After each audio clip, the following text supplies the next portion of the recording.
અમદાવાદ સહિત રાજ્યભરમાં સરકારી હોસ્પિટલોમાં સ્ટાઇપેન્ડ મામલે રેસિડેન્ટ અને ઇન્ટર્ન ડોક્ટરો હડતાલ પર ઉતર્યા છે. ત્યારે ડોક્ટરોની હડતાલ હજુ શરૂ થાય તે અગાઉ જ સિવિલમાં ફરજ બજાવતા વર્ગ 4ના કોન્ટ્રાક્ટ પરના કર્મચારીઓ પણ હડતાલ પર ઉતર્યા છે. સિવિલ સુપ્રિન્ટેન્ડન્ટ કચેરી પાસે જ કર્મચારીઓ હડતાલ પર ઉતર્યા છે. કર્મચારીઓ સુપ્રિન્ટેન્ડન્ટ કચેરી પાસે ન પહોંચે તે માટે ગેટ પર તાળું મારી દેવાયું છે. મીડિયાને પણ સિવિલમાં વિડીયો અને ફોટો લેવા પર પ્રતિબંધ મૂકવામાં આવ્યો છે. પીઆરઓ રાહુલે મીડિયા પર પ્રતિબંધ મૂક્યો છે. સિવિલ હોસ્પિટલમાં વર્ગ 4ના 2000 કરતાં વધુ કર્મચારીઓ ફરજ બજાવી રહ્યા છે. વિશ્વ નામની કોન્ટ્રાક્ટ કંપની હેઠળ કર્મચારીઓ ફરજ બજાવી રહ્યા છે. કર્મચારીઓનો આક્ષેપ છે કે તેમનો 22,000 પગાર છે તેની જગ્યાએ 11,000 આપવામાં આવે છે. તેમને કોઈ પગાર સ્લીપ આપવામાં આવી રહી નથી.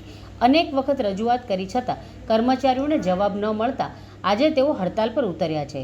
સિવિલ હોસ્પિટલમાં વર્ગ 4ના કર્મચારીઓ હડતાલ પર ઉતર્યા હોવાથી સુપ્રિન્ટેન્ડન્ટ ઓફિસ તરફ આવતા રસ્તા પરના દરવાજે તાળું મારવામાં આવ્યું છે. સિવિલ હોસ્પિટલમાં હડતાલ અંગે ફોટો લેવા પર મીડિયા માટે પ્રતિબંધ મૂકવામાં આવ્યો છે. તમામ ગેટ પર સિક્યુરિટી ગાર્ડ મૂકવામાં આવે છે જેથી કોઈ ફોટો વિડીયો ના લઈ શકે.